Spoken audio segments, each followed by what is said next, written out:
നമ്മൾ ഒരുപാട് കപ്പിൾ ഡോക്ടേഴ്സിനെ കണ്ടിട്ടുണ്ട്. പക്ഷേ ഇതങ്ങനെയല്ല. ഒരുമിച്ച് ഒരേ കോളേജിൽ പഠിച്ച് വർഷങ്ങൾക്ക് ശേഷം നിങ്ങൾ കല്യാണം കഴിച്ച് ഒരേ ഡിപ്പാർട്ട്മെൻറ്റിൽ ഒരേ ഹോസ്പിറ്റലിൽ പിന്നെ റീജോയിൻ ചെയ്യുക. ഇതിങ്ങനെ വളരെ യാദൃശ്യമായിട്ട് സംഭവിച്ചാണോ അല്ലെങ്കിൽ പ്ലാൻഡ് ആയിട്ട് തന്നെ? പ്ലാൻഡ് ഒന്നല്ലായിരുന്നു. ഇറ്റ് വാസ് വെരി അൺഎക്സ്പെക്റ്റഡ് ആയിട്ട് ഇങ്ങനെ വന്നത്. കൊച്ചിയിലെ ഒരേ ഒരു കപ്പിൾ ഡോക്ടേഴ്സ് ചിലപ്പോൾ നിങ്ങളായിരിക്കണം അല്ലേ? കപ്പിൾ സർജൻസ് മേ ബി ഞങ്ങളായിരിക്കും. നമുക്ക് പരിചയമില്ല. ഫയൽസ് ഇങ്ങനെ വെച്ചുകൊണ്ടിരുന്നേ അത് ഭയങ്കര വേഴ്സൺ കണ്ടീഷൻ ആവാനാ. ഇപ്പോൾ ചിലപ്പോൾ അത് ക്യാൻസറായിട്ട് മാറാനുള്ള ചാൻസ് എത്രമാത്രം ഉണ്ട്? പൈൽസ് എന്ന് ഉദ്ദേശിക്കുന്നത് ഇപ്പം നേരത്തെ പറഞ്ഞ പോലെ രക്തക്കുഴലിൻ്റെ വീക്കം മാത്രമാണ്. So that will never go into ഒരു ക്യാൻസർ സ്റ്റേജിലോട്ട് പോകാറില്ല. ബട്ട് ക്യാൻസർ കാരണം ഇപ്പം നമുക്കൊരു റെക്ടൽ ഗ്രോത്ത് അല്ലെങ്കിൽ ഒരു കൊളോണിക് ഗ്രോത്ത് എന്തെങ്കിലും ഉണ്ടെങ്കിൽ സെക്കൻഡറി പൈൽസ് ആയിട്ട് കാണാറുണ്ട്. വെരിക്കോസ് വെയിൻ ട്രീറ്റ് ചെയ്യാതിരുന്ന നല്ല പ്രശ്നം ഈ കോംപ്ലിക്കേഷൻസ് വരാം എന്നുള്ളതാണ്. കുറച്ച് നേരം നിൽക്കുമ്പോഴേക്കും നല്ല വേദന വരെ. വെരിക്കോസിന്റെ എല്ലാ സ്റ്റേജിലും നമുക്ക് ഈ ബുദ്ധിമുട്ടുകൾ ഉണ്ടായിക്കൊള്ളണമെന്നില്ല. ഇനീഷ്യൽ സ്റ്റേജസിൽ ചിലപ്പോൾ വലിയ ബുദ്ധിമുട്ടുകളൊന്നും ഉണ്ടാവില്ല. എന്നാലും പുറത്തോട്ട് തടിച്ച് നിൽക്കുന്ന വെയിൻസ് കാണുകയാണെന്നുണ്ടെങ്കിൽ ഡെഫിനറ്റ്ലി നമ്മളൊന്ന് ഇവാലുവേറ്റ് ചെയ്യണം. ലോട്ട് ഓഫ് പേഷ്യൻസ് ഇപ്പോഴും സ്റ്റൂൾസ് അവർക്കറിയില്ല എങ്ങനെയാണ് പോകുന്നത്, എന്താണ് ഷേപ്പ്, കളർ എന്താണെന്ന് ചോദിച്ചാൽ അറിയില്ല. സോ അത് ഡെഫിനറ്റ്ലി എല്ലാവരും അവെയർ ആവണം എന്ന് തന്നെയാണ് പറയുന്നത്. ബിക്കോസ് അത് വെച്ചിട്ട് തന്നെ നമുക്ക് പറയാൻ പറ്റും എന്തെങ്കിലും ബുദ്ധിമുട്ടുകളുണ്ടോ. നമുക്ക് ഫർദർ ഇവാലുവേഷൻ ഇപ്പം കുറേ കാര്യങ്ങളൊക്കെ നമുക്ക് പ്രൈമറി സ്റ്റേജിൽ കണ്ടുപിടിക്കുകയാണെങ്കിൽ തന്നെ it will be very helpful for dum. Couples ആയിട്ടുള്ള ഡോക്ടേഴ്സിനെ നമ്മുടെ ലൈഫിൽ നമ്മൾ ഒരുപാട് ചിലപ്പോൾ കണ്ടിട്ടുണ്ടായിരിക്കാം. പക്ഷേ ഇത് കൊച്ചിയിൽ ഒരേ ഹോസ്പിറ്റലിൽ ഒരേ ഡിപ്പാർട്ട്മെൻറ്റിൽ വർക്ക് ചെയ്യുന്ന ഒരു കപ്പിൾസ് ആയിട്ടുള്ള സർജൻസ് ആണ് നമ്മളുടെ കൂടെ. Doctor Rohit and doctor Charanya from Kinder hospital. Hi doctor, നമസ്കാരം. നമസ്കാരം. നമ്മൾ ഒരുപാട് കപ്പിൾ ഡോക്ടേഴ്സിനെ കണ്ടിട്ടുണ്ട്. പക്ഷേ ഇതങ്ങനെയല്ല. ഒരുമിച്ച് ഒരേ കോളേജിൽ പഠിച്ച് വർഷങ്ങൾക്ക് ശേഷം നിങ്ങൾ കല്യാണം കഴിച്ച് ഒരേ ഡിപ്പാർട്ട്മെൻറ്റിൽ ഒരേ ഹോസ്പിറ്റലിൽ പിന്നെ റീജോയിൻ ചെയ്യുക. ഇതിങ്ങനെ വളരെ യാദൃശ്യമായിട്ട് സംഭവിച്ചാണോ അല്ലെങ്കിൽ പ്ലാൻഡ് ആയിട്ട് തന്നെ നിങ്ങൾ ഇങ്ങനെ എന്നെ വേണം എന്ന് കരുതി സംഭവിച്ചാണോ? ഒരിക്കലും അല്ല. ഒരുമിച്ച് പഠിച്ചു, MBBS കഴിഞ്ഞിട്ടാണ് പിന്നെ ഫൈനൽ ഇയറിൽ ഹൗസ് സർജൻസി ആ ഒരു സമയത്താണ് എനിക്ക് സർജറിയിലോട്ടുള്ള പാഷൻ വന്നത്. എനിക്ക് നമുക്ക് യൂഷ്വലി ആ ഒരു ഇന്റേൺഷിപ്പ് പീരീഡിലാണ് നമ്മൾ എല്ലാ ഡിപ്പാർട്ട്മെന്റ്സിലും പോയി നമുക്ക് എന്തിലേക്കാണ് ഇൻട്രസ്റ്റ് എന്നുള്ളതൊക്കെ ഒന്ന് സെറ്റ് ആവുന്നത്. സോ എനിക്കും ആ ഒരു ഹൗസ് സർജൻസി ടൈമിലാണ് സർജറി ആണ് വേണ്ടത് എന്നുള്ളൊരു ഡെസിഷനിലേക്ക് എത്താൻ പറ്റിയത്. അത് കഴിഞ്ഞിട്ട് രണ്ടുപേരും PG പഠിക്കാൻ പോയി. അത് രണ്ട് ഡിഫറെൻറ്റ് മെഡിക്കൽ കോളേജിലായിരുന്നു. അത് കഴിഞ്ഞിട്ട് നമ്മൾ സീനിയർ റെസിഡൻസി ഒരുമിച്ച് ചെയ്തിട്ടുണ്ടായിരുന്നു ഒരു ഹോസ്പിറ്റലിൽ. അത് കഴിഞ്ഞിട്ട് വീണ്ടും നമ്മൾ പല ഹോസ്പിറ്റലിലോട്ട് പോയി. ദെൻ കൊച്ചിയിൽ വന്നു, അങ്ങനെ ഒരു ഓഫർ കിട്ടി. സോ ഒന്നും പ്ലാൻഡ് അല്ലായിരുന്നു, എല്ലാം ആ ഒരു ടൈമിൽ വന്നപ്പോൾ. എന്നാലും അങ്ങനെ കിൻഡർ ഹോസ്പിറ്റലിൽ കറക്റ്റായിട്ട് രണ്ടുപേരും ഒരേ ഡിപ്പാർട്ട്മെന്റിൽ ജോയിൻ ചെയ്യുന്നത്?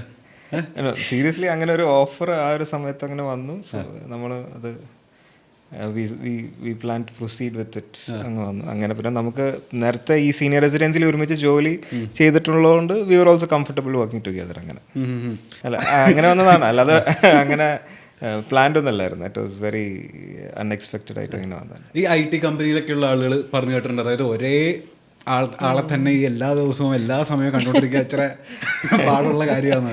ഈ ഹോസ്പിറ്റൽ അറ്റ്മോസ്ഫിയറിലേക്ക് വരുന്ന സമയത്തേക്ക് എൻ്റെ ഹോസ്പിറ്റലിൽ നിങ്ങൾ ഈ പറഞ്ഞ പോലെ 24 മണിക്കൂറും പരസ്പരം കണ്ടുകൊണ്ടിരിക്കണം. അത് ഇച്ചിരി ബോറുള്ള പരിപാടിയാണോ? അത് പ്രശ്നമുണ്ടോ അതിൽ എന്തെങ്കിലും? ഇതൊരു പ്രശ്നമൊന്നുമില്ല. പക്ഷേ ശരിയാണ്, നമ്മൾ ഫുൾ ടൈം എന്ന് പറഞ്ഞാൽ നമ്മൾ ഫുൾ ടൈം ഒരുമിച്ച് വർക്ക് ചെയ്യുന്നു എന്നല്ല. ഞങ്ങൾ ഡിഫറെൻറ്റ് കൺസൾട്ടൻസ് ആയിട്ടാണ് കിൻഡറിൽ വർക്ക് ചെയ്യുന്നത്. സോ നമുക്കെല്ലാം സെപ്പറേറ്റ് ആണ്. OP കേസസ് എല്ലാം നമ്മൾ സെപ്പറേറ്റ് ആയിട്ടാണ് ചെയ്യുക. പക്ഷേ ഓഫ്കോഴ്സ് അവിടെ ഇവിടെ വെച്ച് എന്തായാലും കാണും, ഫെമിലിയാരിറ്റി കുറച്ച് കൂടുതലുണ്ട്. പക്ഷേ സോഫാർ അതിലൊരു ക്ലാഷിലേക്കൊന്നും പോയിട്ടില്ല. സംഭവം മാനേജിങ്. പേഷ്യൻസിനെ നിങ്ങൾ ട്രീറ്റ് ചെയ്ത പേഷ്യൻസിനെ ഈ പറഞ്ഞ പോലെ അറിയണ്ട അവിടെ വന്നു കഴിഞ്ഞിട്ട് പിന്നെ അറിയാറുണ്ട് കപ്പിളാണ് എന്നുള്ളത്. മിക്ക പേഷ്യൻസിനും അറിയാം. കൊച്ചിയിലെ ഒരേ ഒരു കപ്പിൾ ഡോക്ടേഴ്സ് ചിലപ്പോൾ നിങ്ങളായിരിക്കണം അല്ലേ? കപ്പിൾ സർജൻസ് മേ ബി ഞങ്ങളായിരിക്കും. നമുക്ക് പരിചയമില്ല. ഈ സർജൻസില്ലേ സാധാരണ എൻ്റെ ഒരു അറിവ് ശരിയാണെന്നുണ്ടെങ്കിൽ സ്ത്രീകൾ അത്യാവശ്യം നമ്മൾ കണ്ടിട്ടില്ല ഈ സർജൻസിനെ. എന്താ ഇപ്പം അങ്ങനെ സ്ത്രീകൾ അധികം സർജറി വിഭാഗത്തിലേക്ക് വരാത്തുള്ള കാര്യം എന്താ? ആക്ച്വലി കുറവാണ്. നമുക്ക് പണ്ട് തുടങ്ങി എനിക്കൊന്നും ചില സ്പെഷ്യാലിറ്റി, ഇപ്പോൾ general surgery, orthopaedics, neuro surgery, അങ്ങനെ ഒരു ചില സ്പെഷ്യാലിറ്റീസ് എപ്പോഴും മെയിൽ ഡോമിനേറ്റഡ് ആണ്. ഈ ഗൈനക്കൊക്കെ ഫീമെയിൽ ഡോമിനേറ്റഡ് ആണല്ലോ, അതുപോലെ തന്നെ. പക്ഷെ ഇപ്പോൾ അത് കുറേ മാറി വരുന്നുണ്ട് കേട്ടോ. ഇപ്പോൾ ഒരുപാട് ഫീമെയിൽ സർജൻസ് ഉണ്ട്. PG ചെയ്യുന്ന ഒരുപാട് പെൺകുട്ടികളുണ്ട്. ആക്ച്വലി എനിക്ക് തോന്നുന്നു കുറേയൊക്കെ ഒരു കുറേയും കൂടെ നമ്മൾ ഫിസിക്കലി അവൈലബിൾ ആവേണ്ട ഒരു സ്പെഷ്യാലിറ്റിയാണ്, കുറച്ച് സ്ട്രെസ്ഫുൾ ആണ്. ഓൺ കോൾ എല്ലാം ഉണ്ടല്ലോ, അപ്പം റൗണ്ട് ദ ക്ലോക്ക് നമ്മൾ അവൈലബിൾ ആയിരിക്കണം. എസ്പെഷ്യലി PG ട്രെയിനിങ് ടൈം കുറച്ച് അധികം സ്ട്രെസ്ഫുൾ ആണ്. ആൻഡ് ഓൾസോ ഒരു വർക്ക് ലൈഫ് ബാലൻസ് ഒക്കെ കുറച്ച് കുറവായിരിക്കും. കുറേയും കൂടെ നമ്മൾ വർക്കിലേക്ക് കോൺട്രിബ്യൂട്ട് ചെയ്യേണ്ടി വരും. സോ അതുകൊണ്ടൊക്കെ ആയിരിക്കണം മേ ബി ഫീമെയിൽസ് അത്ര ഒരു പ്രിഫർ ചെയ്യാത്തത്. പക്ഷേ ഇപ്പോൾ I feel it's changing. May be in another ഒരു 10-15 years ഐ തിങ്ക് ഒരു 50-50 മെയിൽ ഫീമെയിലേക്ക് വരുമായിരിക്കും. ഞാൻ പഠിച്ചുകൊണ്ടിരുന്നപ്പം 80% മെയിൽ തന്നെയായിരുന്നു. ഞാൻ പഠിച്ചിറങ്ങി ജൂനിയേഴ്സൊക്കെ വന്നപ്പം 80% ഫീമെയിൽസ് ആയി മാറി. എൻ്റെ കോളേജിൽ ആ ഒരു ഇയറിൽ ലൈക്ക് 12 ഗേൾസും 6 ബോയ്സും ആയിരുന്നു. ഞാൻ ഇറങ്ങി കഴിഞ്ഞിട്ട് പിന്നെ ജോയിൻ ചെയ്ത ബാച്ച്. പക്ഷേ there is also one another thing I feel, ആൾക്കാർക്കും എപ്പോഴും ഒരു സർജൻ എന്ന് പറയുമ്പോൾ അവരുടെ മനസ്സിലൊരു മെയിലിൻ്റെ പിക്ചറാണ് വരുന്നത്. I don't know why that is. അപ്പോൾ I still have patients who you know come to me, see me, എൻ്റെ അഡ്വൈസ് ഇപ്പോൾ സർജറി ഒക്കെ പറഞ്ഞു കഴിഞ്ഞിട്ട് ദിൽ ആസ്ക് മീ, മാഡം ആണോ സർജറി ചെയ്യുന്നത്? സോ ആ ക്വസ്റ്റ്യൻ്റെ അർത്ഥം എന്താണെന്ന് എനിക്കിപ്പോഴും മനസ്സിലായിട്ടില്ല. പക്ഷേ എനിക്കൊന്ന് ആൾക്കാരുടെ മനസ്സിൽ ആ ഒരു ചെറിയ എന്തോ ഒരു ഇതുണ്ട്, ദറ്റ് സർജൻസ് എന്ന് പറയുമ്പോൾ ഒരു മെയിലാണ്. പക്ഷേ I don't know, I hope that changes. Because അതുണ്ട്. And females are equally competent, equally skilful, equally confident. So I hope that changes. ഈ ജനറൽ സർജനെ കയ്യിൽ കിട്ടുന്ന സമയത്ത് നിങ്ങളുടെ കയ്യിലേക്ക് കൂടുതൽ വരുന്ന പേഷ്യൻ്റ് ഈ പറഞ്ഞ പൈൽസും ഫിസ്റ്റുലൊക്കെ ആയിട്ട് ബന്ധപ്പെട്ടുള്ള ഒരു വലിയൊരു ക്രൗഡ് ഉണ്ടായിരിക്കുമല്ലോ. ഞാൻ പണ്ടൊരു സർജന് ഇൻ്റർവ്യൂ ചെയ്യുന്ന സമയത്ത് അങ്ങനെ പറഞ്ഞിട്ടുണ്ട്, അവരെ ഈ പാഡ്സ് ഒക്കെ ഇട്ട് ജീവിക്കേണ്ടി വരുന്ന അല്ലെങ്കിൽ വിരലിട്ട് മോഷൻ എടുക്കേണ്ടി വരുന്ന അവസ്ഥയിലുള്ള ഒരുപാട് കേസസ് അവരുടെ അടുത്തേക്ക് വരാറുണ്ട്. നമ്മൾ കേട്ടാൽ ഈ പറഞ്ഞ പോലെ ഞെട്ടുന്ന ഭയാനകമായിട്ടുള്ള കുറേ കേസുകൾ ഈ ഡിപ്പാർട്ട്മെൻറ്റിലേക്ക് വരാറുണ്ടെന്ന്. നിങ്ങൾ ഈ പറയുന്ന പോലെ രണ്ടുപേര് ഹാൻഡിൽ ചെയ്തിട്ടുള്ള അത്രയും വേർഷനായിട്ടുള്ള സിറ്റുവേഷൻസും കേസസൊക്കെ ഉണ്ടാവുമോ? ഡെഫിനറ്റ്ലി. ഇപ്പം ഈ ഒരു പറഞ്ഞൊരു കണ്ടീഷൻ ആക്ച്വലി റെയർ അല്ല, നല്ല കോമൺ തന്നെയാണ്. കാരണം കുറേ ആൾക്കാർക്ക് ഇങ്ങനെ ക്രോണിക് കോൺസ്റ്റിപ്പേഷൻ ഉള്ള ആൾക്കാർക്ക്, മലം പോകാൻ തടസ്സമുള്ള ആൾക്കാർക്ക് നമ്മൾ ഡിജിറ്റൽ ഇവാക്യുവേഷൻ എന്ന് പറയുന്നത്, വിരലിട്ട് തന്നെ നമ്മൾ സ്റ്റൂൾസ് ഇവാക്യുവേറ്റിന് വരാറുണ്ട്. അത് കൂടാതെ തന്നെ സം പേഷ്യൻസിന് നമ്മൾക്ക് ഈ ഒരു ഏരിയയിൽ ഇപ്പം ഡിജിറ്റൽ ഇവാക്യുവേഷൻ വർക്ക് ആയിട്ടില്ലെങ്കിലും മലത്തടസ്സം അല്ലെങ്കിൽ ഇൻറ്റസ്റ്റൈനൽ ഒബ്സ്ട്രക്ഷൻ ഉണ്ടാവാം, എന്ന് പറഞ്ഞാൽ കുടൽ തടസ്സം ഉണ്ടാവാം. അത് ആയിക്കഴിഞ്ഞാൽ പിന്നെ നമ്മൾ അത് സർജറി ചെയ്തിട്ട് അത് ആ ഒരു മലം നീക്കം ചെയ്യേണ്ടി വരും. എന്നിട്ട് ബാക്കി കുടൽ നമ്മൾ റീസ്റ്റിച്ച് ചെയ്യേണ്ടി വരും. അത് അങ്ങനെ വരെ ചെയ്യാനുള്ള കണ്ടീഷൻസ് വരാറുണ്ട്. ഏതൊക്കെ ഇപ്പം ഓർമ്മയിലുള്ള വേർഷൻ കേസസ് ഇതുപോലെ എന്തെങ്കിലും ഉണ്ടോ? നമ്മൾ ഈ പറഞ്ഞ പോലെ ഒത്തിരി നാൾ കോൺസ്റ്റിപ്പേഷൻ നിന്നിട്ട് ഈ ഫീക്കൽ മാറ്റർ റിമൂവ് ചെയ്ത് കുടൽ ഒരു സ്റ്റോമ എന്ന് പറയും, നമ്മളിങ്ങനെ മലദ്വാരം പുറത്തോട്ട് എടുത്ത് വയ്ക്കുന്നത്, അങ്ങനെ ഒരു സർജറി ചെയ്യേണ്ടി വന്നിട്ടുണ്ട്. അത് വളരെ കോമൺ ആണെന്ന് പറയാൻ പറ്റില്ല, പക്ഷെ എന്നാലും വൺസ് ഇൻ എ വൈൽ അങ്ങനത്തെ കേസസ് ഒക്കെ നമുക്ക് വരാറുണ്ട്. സോ അത്ര അൺകോമൺ അല്ല. ഒരുപാട് പേര് ഈ കോൺസ്റ്റിപ്പേഷനെ അണ്ടർ എസ്റ്റിമേറ്റ് ചെയ്യും. കുറച്ച് ദിവസം പോകാതിരുന്നാലും വലിയ കുഴപ്പമില്ല എന്നുള്ള സിറ്റുവേഷൻ. പക്ഷെ അതിങ്ങനെ വേഴ്സൺ ചെയ്ത് ഈ പറയുന്ന ഇൻറ്റസ്റ്റൈനൽ ഒബ്സ്ട്രക്ഷൻ പോലുള്ള കണ്ടീഷൻസോടൊക്കെ വരാൻ ചാൻസ് ഉണ്ട്. ഓക്കെ, ഞാനൊരു കാര്യം ചോദിക്കട്ടെ, ഈ കോൺസ്റ്റിപ്പേഷൻ ഇത് മാറാതെ നിന്നാണ് അത് പൈൽസിലേക്ക് വരിക? അതായത് അങ്ങനെ തന്നെ വരുള്ളോ? അതൊരു കോസാണ്. പൈൽസ് എന്ന് പറയുന്നത് ബേസിക്കലി നമ്മുടെ മലദ്വാരം, ഏനൽ കനാലിന് ചുറ്റുമുള്ള രക്തക്കുഴൽ തടിച്ചു വരുന്നതിനാണ് നമ്മൾ പൈൽസ് അല്ലെങ്കിൽ ഹെമറോയിഡ് എന്ന് വിളിക്കുന്നത്. സോ അതിൻ്റെ ഒരു മെയിൻ കോസ് എന്ന് പറയുന്നത് ഈ ആ ഭാഗത്തുള്ള പ്രഷർ കൂടുക എന്നുള്ളതാണ്. അത് ഒത്തിരി നാൾ മലം പോവാതിരുന്നാൽ വരാം, അത് കോൺസ്റ്റിപ്പേഷനിൽ വരാം. അല്ലെങ്കിൽ സ്ട്രെയിൻ എടുത്ത് ടോയ്ലറ്റിൽ പോകുന്ന ആൾക്കാരുണ്ടാവും, കുറേ നേരം പോയി ഇരുന്ന് സ്ട്രെയിൻ എടുത്ത്, അതൊരു കോസാണ്.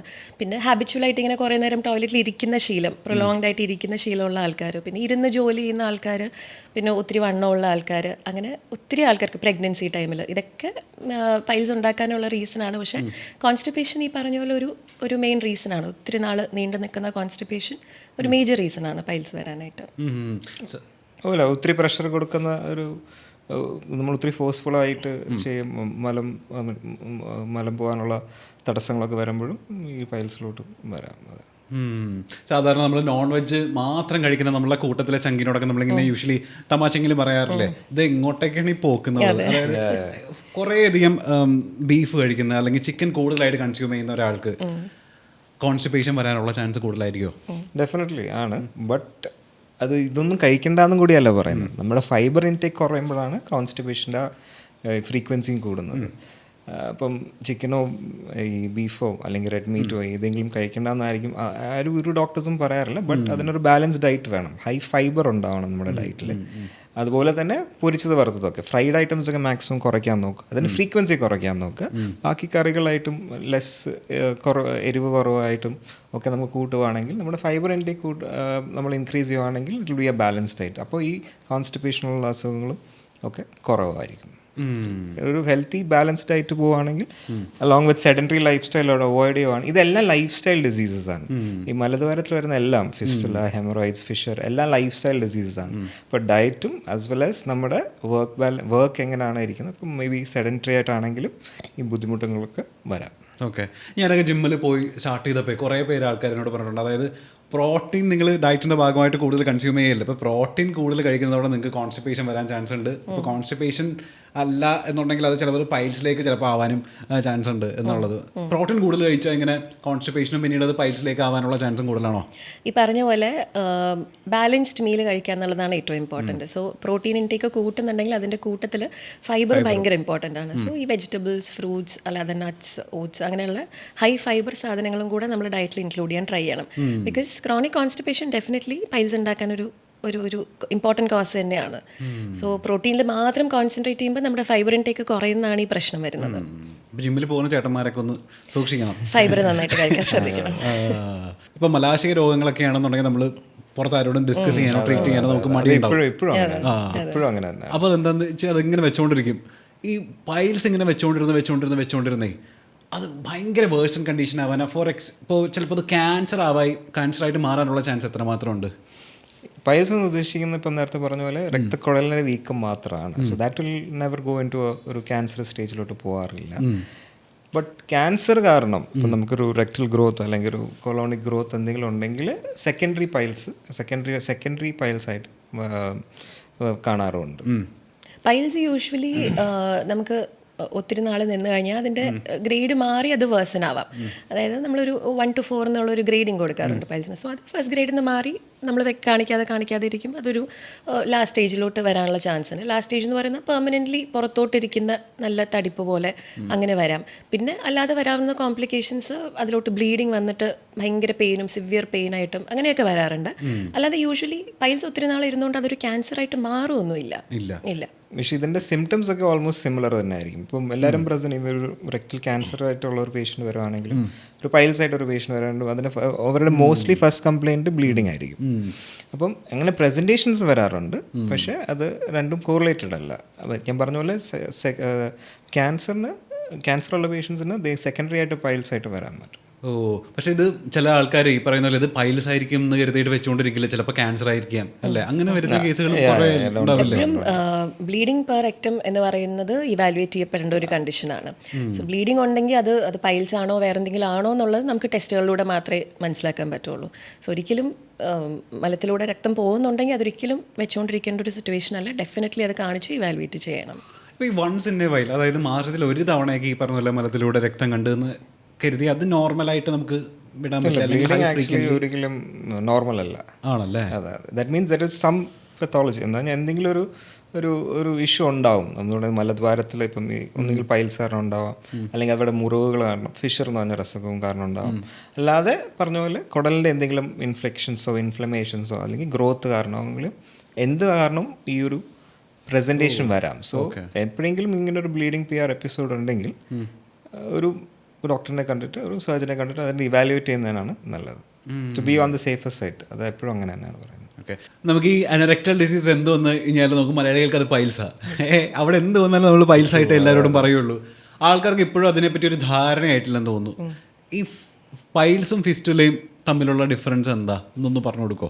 രണ്ടും കംപ്ലീറ്റ്ലി ഡിഫറെൻ്റ് തന്നെയാണ്. ഇപ്പം നേരത്തെ പറഞ്ഞ പോലെ നമ്മൾ പൈൽസ് എന്ന് പറഞ്ഞാൽ രക്തക്കുഴലിൻ്റെ വീക്കം, കാലിൽ വരുന്ന വെരിക്കോസ് വെയിൻ ഇല്ലേ, മലദ്വാരത്തിലെ വെരിക്കോസ് വെയിൻ ആണ് പൈൽസ്. ഓക്കെ. അപ്പോൾ രണ്ടാമത്തെ പറഞ്ഞ ഫിസ്റ്റുല എന്ന് ഉദ്ദേശിക്കുന്നത് പ്യുവർലി പറയുകയാണെങ്കിൽ ഇൻഫെക്ഷൻ ആണ്. അവിടെ ഒരു മുറിവ് വന്നിട്ട് അത് ഉണങ്ങാതിരുന്ന് അവിടെ തന്നെ ഒരു PVC പൈപ്പ് പോലത്തെ ഒരു ട്യൂബ് ഫോം ചെയ്യും. ആ മലദ്വാരത്തിൽ നിന്ന് തുടങ്ങിയിട്ട് സ്കിന്നിലോട്ട്, മലദ്വാരത്തിന് ചുറ്റുമുള്ള സ്കിന്നിലോട്ട് വരുന്നൊരു കണക്ഷൻ ഒരു ട്യൂബ് പോലത്തെ ഉണ്ടാവും. ഫിസ്റ്റുലർ സ്ട്രാക്ട് എന്നാണ് അതിന് പറയുന്നത്. അത് കംപ്ലീറ്റ് ഡിഫറെൻ്റ്. ഒന്ന് മുറിവുകൾ, ഇതെല്ലാം ലൈഫ് സ്റ്റൈൽ ഡിസീസസ് തന്നെയാണ്, comes under the same heading, പക്ഷെ രണ്ടും റിലേറ്റഡ് അല്ല. ഓക്കെ. രണ്ടിൻ്റെ ട്രീറ്റ്മെൻറ്റും റിലേറ്റഡ് അല്ല, രണ്ടിൻ്റെ ട്രീറ്റ്മെൻറ്റും കംപ്ലീറ്റ്ലി ഡിഫറെൻ്റ് ആണ്. ഓക്കെ. അപ്പോൾ ഫിഷർ എന്താ? ഫിഷർ എന്ന് പറയുന്നത് ബേസിക്കലി ആ മലദ്വാരത്തിൻ്റെ അവിടെ വരുന്ന ഒരു മുറിവിനെയാണ് നമ്മൾ ഫിഷർ എന്ന് പറയുന്നത്. അത് യൂഷ്വലി ഒത്തിരി ഹാർഡായിട്ട് മോഷൻ പാസ് ചെയ്യുക, അല്ലെങ്കിൽ പറഞ്ഞാൽ ഒത്തിരി സ്ട്രെയിൻ എടുത്തൊക്കെ മോഷൻ പാസ് ചെയ്യുമ്പോഴാണ് അവിടെ ഫിഷർ വരുന്നത്. സോ ഫിഷർ യൂഷ്വലി നമ്മൾ മെഡിക്കൽ മാനേജ്മെൻറ്റ് കൊണ്ട് ഒരുവിധം സബ്സൈഡ് ആവുന്നതാണ് ഫിഷർ. അത് പിന്നെ നമ്മുടെ ഡയറ്ററി ഹാബിറ്റ്സ് ചേഞ്ച് ചെയ്യുക, കോൺസ്റ്റിപ്പേഷൻ വരാതെ നോക്കുക, പിന്നെ മെഡിക്കേഷൻസ് ഉണ്ട്, അതെല്ലാം വെച്ച് നമുക്ക് ഫിഷർ ഓൾമോസ്റ്റ് കൺട്രോൾ ചെയ്ത് കൊണ്ടുപോകാൻ പറ്റും. പക്ഷേ ഈ ഫിസ്റ്റുല യൂഷ്വലി ഈ പറഞ്ഞ പോലെ ഒരു ട്രാക്റ്റാണ്. അത് യൂഷ്വലി അവിടെ ഒരു പഴുപ്പ് വന്ന് ആ ഭാഗത്തെ ഗ്ലാൻസിന് ഇൻഫെക്ഷൻ വന്ന് പഴുപ്പ് വന്ന് അതൊരു ട്രാക്റ്റ് പോലെ ആവുന്നതിനാണ് നമ്മൾ ഫിസ്റ്റുല എന്ന് പറയുന്നത്. So fistula usually will end up in surgery.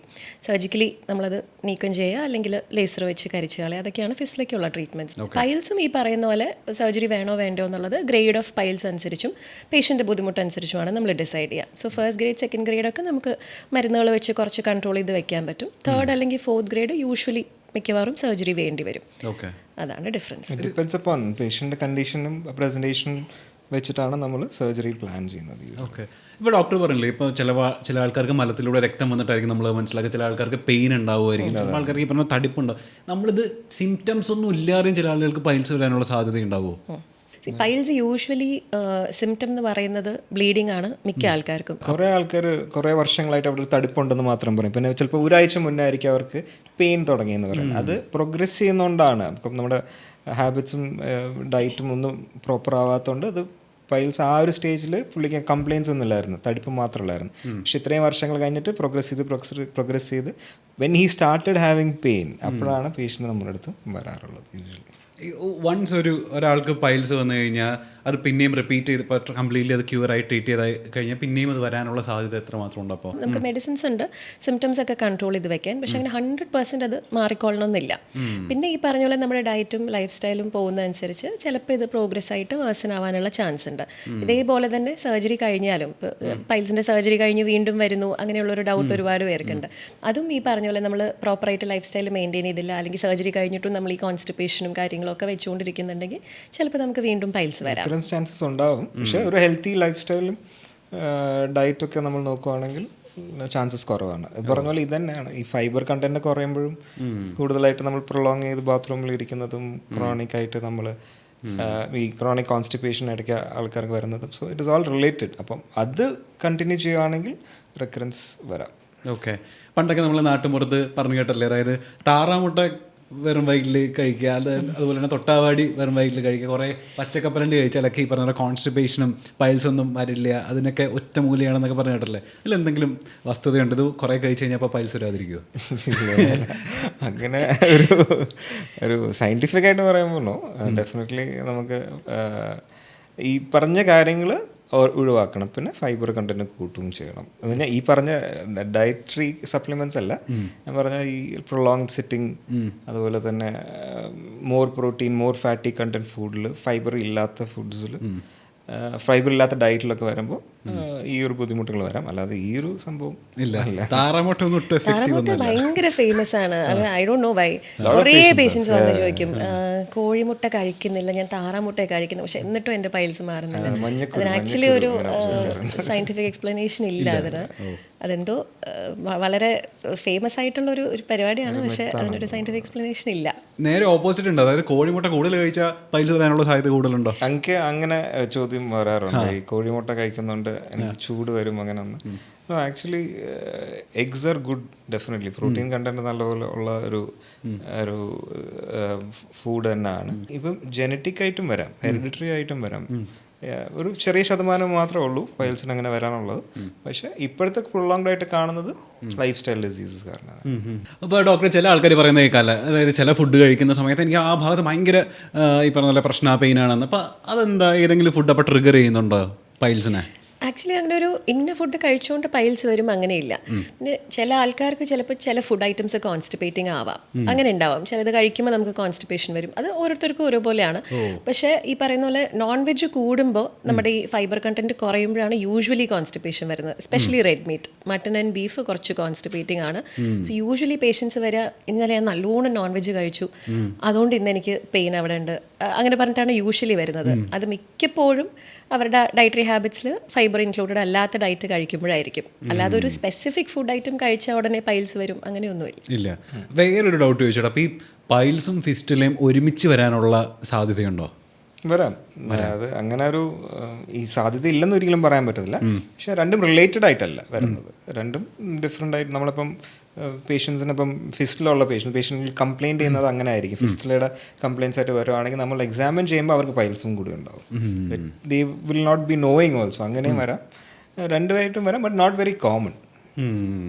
അത് യൂഷ്വലി സെപ്പറേറ്റ് ആയിട്ടും ആണ് വരാറുള്ളത്, ബട്ട് വരാം. ഓക്കെ. നമ്മൾ ഈ പത്രത്തിലൊക്കെ അല്ലെങ്കിൽ മതിലുകളിലൊക്കെ കണ്ടിട്ടില്ല ഇതിൻ്റെ ഒരുപാട് ചികിത്സാ രീതിയിൽ ഒറ്റ ദിവസം കൊണ്ട് നിങ്ങളുടെ ഇത് മാറ്റിത്തരും, കരിച്ചു തരും എന്നൊക്കെ പറഞ്ഞിട്ട്. അതൊക്കെ ഈ പറഞ്ഞ വ്യാജ ഡോക്ടേഴ്സ് ആയിരിക്കണം അല്ലേ? അതല്ലാതെ നമ്മൾ ഇന്നോവേറ്റീവ് ആയിട്ടുള്ള ഇപ്പോഴത്തെ ഇഫക്റ്റീവായിട്ട് നമ്മളുടെ ഹോസ്പിറ്റൽസിൽ കൊടുക്കുന്ന പൈൽസിനും ഫിസ്റ്റുലയ്ക്കും ഇത്തരം അനറക്ടൽ ഡിസീസസിന് കൊടുക്കുന്ന ഏറ്റവും ദ ബെസ്റ്റ് മെഡിസിൻ അല്ലെങ്കിൽ ട്രീറ്റ്മെൻറ്റ് എന്താ?